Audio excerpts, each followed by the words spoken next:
Marami sa atin na mga nasa ibang bansa ay pangarap naman ang makauwi ng Pilipinas. Kung dati ay gustong makapag-abroad, ngayon naman ay baliktad na. At gusto ko ring sabihin na saludo ako sa inyo mga kababayan sa pakikipagsapalaran dito sa ibang bansa. Alam kong hindi madali ang mga dinaanan nating proseso para marating at mapuntahan kung asan man tayo. Maraming mga pagtsatsaga ang inilalaan natin at diskarte para maging matagumpay ang buhay dito sa ibang bansa. At kasama ang araw-araw na pagharap sa anumang hamon ng buhay. At katulad din po namin na buong pamilya, umalis kami ng Pilipinas taong 2021 at nakipagsapalaran dito sa bansang Canada. At sa biyaya ng Diyos matapos po namin na makuha ang permanent residency ay somehow nagde-desire po kami na makauwi rin ng Pilipinas. Pero sa sitwasyon po namin ngayon ay hindi pa namin makaya na makauwi ng Pilipinas. At talagang magastos din ang settlement period dito sa Canada at kami rin po ay nasa proseso ng pagkuha ng bahay and currently siya po ay sinisimulan ng itayo. So talagang medyo marami pong gastos at nasabi ko nga po sa mga nakaraang vlogs namin na nagde-desire po kami na kumuha na ng sariling bahay para hindi na kami magrerenta at magpapalipat-lipat kasi as a family of 6, talagang mabilis lang ang isang taon, matatapos ka na naman sa contract, tataasan ka na naman, and then, ayun, lilipat, mag-aal sa balutan, talagang medyo nakakapagod, stressful yung ganong situation, and at the same time, sayang din po yung binabayad sa renta kung capable naman na kumuha ng bahay. And for today's video ay i-feature po natin ang mga hugot ng aking mga kaibigan na nangangarap makauwi rin ng Pilipinas.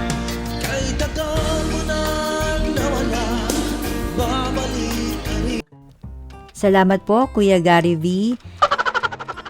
At kayo naman guys, ano ba yung hugot ninyo tayong mga nasa ibang bansa na sabik din na bumili ng ticket pauwing Pinas?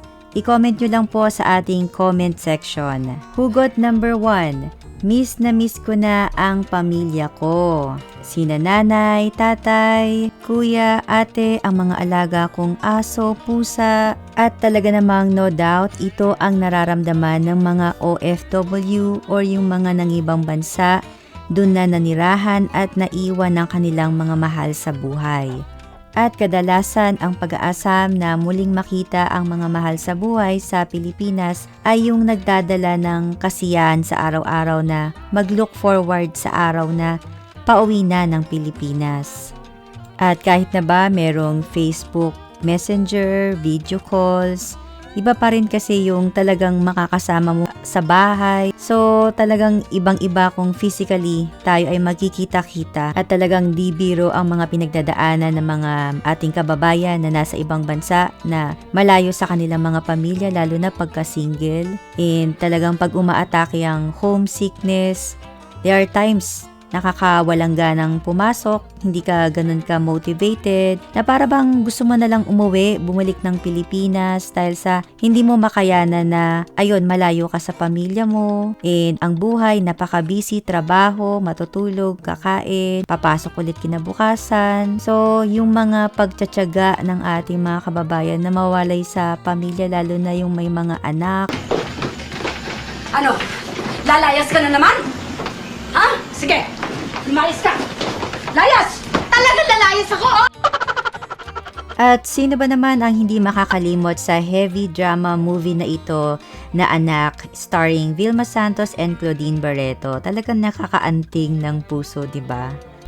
And going back, kasama na rin ang pag-iwan sa asawa. Talagang matitindi yung pinagdadaanan nila, kaya saludo tayo sa mga ating kababayan na nagtsatsaga para sa kinabukasan, para sa pangarap ng kanilang mga pamilya. And hugot number 2, vacation mode naman, relax mode.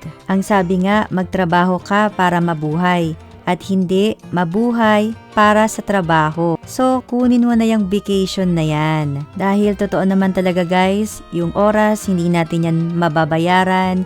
hindi natin yan mababalik, hindi na siya babalik. So kung may pagkakataon na makapagbakasyon sa Pilipinas, makasama ang pamilya, that is the best thing to do. Yung pera, kikitain pa rin yan. Meron ka pa ring opportunity na kitain yan. Lalong-lalo na po yung mga nawalay sa mga anak. Talagang, napakahirap po talaga. And saludo talaga ako sa mga magulang, nanay, tatay, na ginagawa ang lahat na lumayo, magtrabaho sa ibang bansa para sa kinabukasan ng kanilang mga anak. And one day na magkakasama-sama rin. Kaya, ayun, hopefully, mapayagan kayo sa mga magpapaalam for a vacation leave sa Pilipinas ng inyong mga employers or company. Hugot number 3, kailangan may laman ang bagahe. Laman ng pasalubong. At talaga namang ito ang isa sa mga nilulook forward ng bawat isa ng both parties.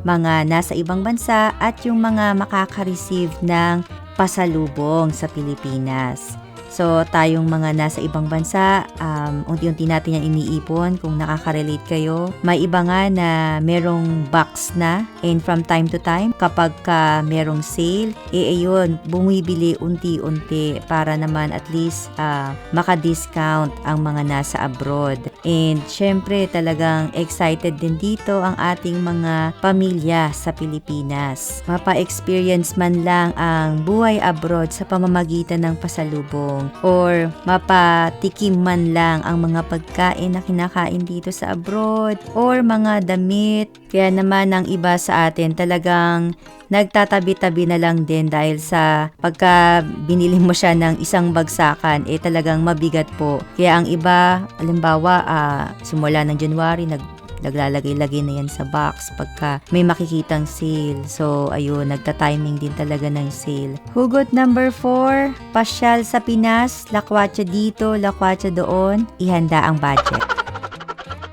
So, sa mga ganitong sitwasyon talaga, it is not PM is the key, budget is the key.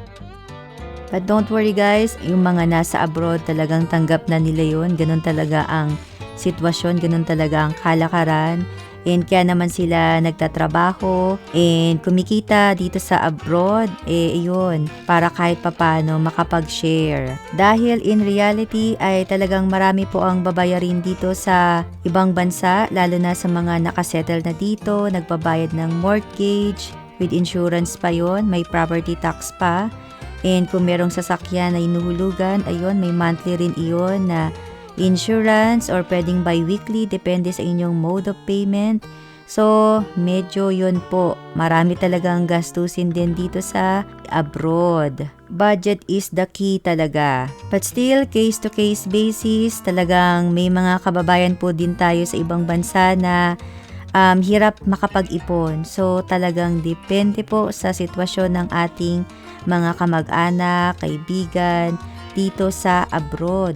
Before tayo pumunta sa ating last hugot, sa mga new viewers po ng aming channel, please consider subscribing. We feature videos about student process, work permit, visitor's visa application, immigration topics, and life here in Canada. May mga nagawa na po kaming mga playlist. Feel free to visit those albums at naka-categorize na po per topic. At ang last hugot po natin, hugot ang mahal-mahal ng ticket pa-uwi. And personally, I can relate to that. Kami po ng buong pamilya namin. Paano ba naman guys? Family of 6 kami.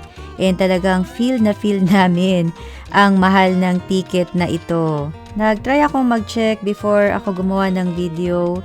And ayan, for March next year, 2024, may nakita ako na pinakamura is 1,900. Pero may 2 stops pa yan. So, ito po ay medyo current. So, yun nga, like 2 days ago ko siya chinek. So, ayun, nag-check ako talaga ng pinakamura para sa amin. So, yan, nag-fill out tayo ng information, 2 adults, 3 children kasi si Jayden ay 1-year-old pa lang, di pa siya counted. Pero, ayan, ang lumabas so far sa aming buong pamilya, 11,227. So, ito na po ang pinakamura. So, ayun, may overnight pa. Good luck. So, talagang makakabili na po dito ng isang sasakyan ng 11,000 plus. Medyo mabigat talaga siya at talagang pag-iipunan. Kaya yung ibang kakilala namin every 5 years kapag family. Pagka single, ayun, madali lang makauwi kasi isang ticket lang talaga. Or mag-asawa, yan. Caring-carry yan, lalo na kung dalawa yung nag-work. Pero pagka family, tapos medyo maraming anak, parang kami, ayun, medyo mabigat. So, ayun guys, kung meron kayong mga hugot dyan, i-comment nyo lang po sa ating comment section para naman mabasa din ng ating mga viewers. At kung nagustuhan po ninyo ang ating video for today, please give me a thumbs up. Talagang malaking tulong po ito sa aming channel and consider subscribing sa mga new viewers po. So, take care guys. Kayang-kaya niyan sa abroad. And one day, makakabili rin tayo ng ticket. See you in the Philippines. Take care guys. I'll see you on my next video. Goodbye for now.